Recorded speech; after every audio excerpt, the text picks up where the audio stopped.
আসসালামু আলাইকুম। আজকে আমি শোল মাছ রান্না করব লাউ দিয়ে। গাছের কচি লাউ, সাথে 1 কেজি ওজনের শোল মাছ।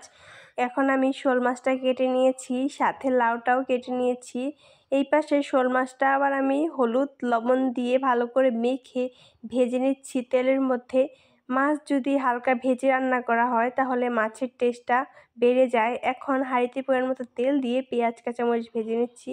এরপর দিয়ে দিব হলুদের গুঁড়া, মরিচের গুঁড়া, সজের গুঁড়া এবং স্বাদমতো লবণ, আদা বাটা, রসুন বাটা, সাথে জিরা বাটা। মাছের মধ্যে যদি এই মশলাগুলো দেওয়া হয় তাহলে মাছের একটি সেন্ট থাকে না।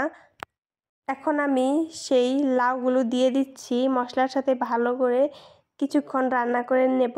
লাউগুলো দেওয়ার পরে এবার পরিমাণ মতো পানি দিয়ে আরও কিছুক্ষণ রান্না করার পর দিয়ে দিব আগে থেকে ভেজে রাখা মাছগুলো আমি বেশ ভালোই ভেজে নিয়েছিলাম। এখন দিয়ে আরও কিছুক্ষণ রান্না করে নিলে আমাদের শোল মাছের দিয়ে লাউ রেসিপিটা তৈরি। ভিডিওটি ভালো লাগলে লাইক, শেয়ার, কমেন্ট করতে ভুলবেন না। কিছুটা ধনিয়া পাতা দিচ্ছি যাতে কিছুটা সুঘ্রাণ আসে। আপনারা চাইলে বাসায় এভাবে শোল মাছ রান্না করতে পারেন, আশা করি ভালো লাগবে। এমনিতেই শোল মাছ খেতে ভালো লাগে না, লাউ দিয়ে রান্না করলে ভালো লাগে। আপনারা কি বাসায় এভাবেই শোল মাছ রান্না করেন? অবশ্যই কমেন্টে বলবেন। এই রেসিপিটা দেখতে যেমন, খেতেও ঠিক তেমনই ছিল। যেমন কালার, খেতেও তেমনই ছিল। প্রচুর মজা। আজকের মতো বিদায় নিচ্ছি। আল্লাহ হাফেজ।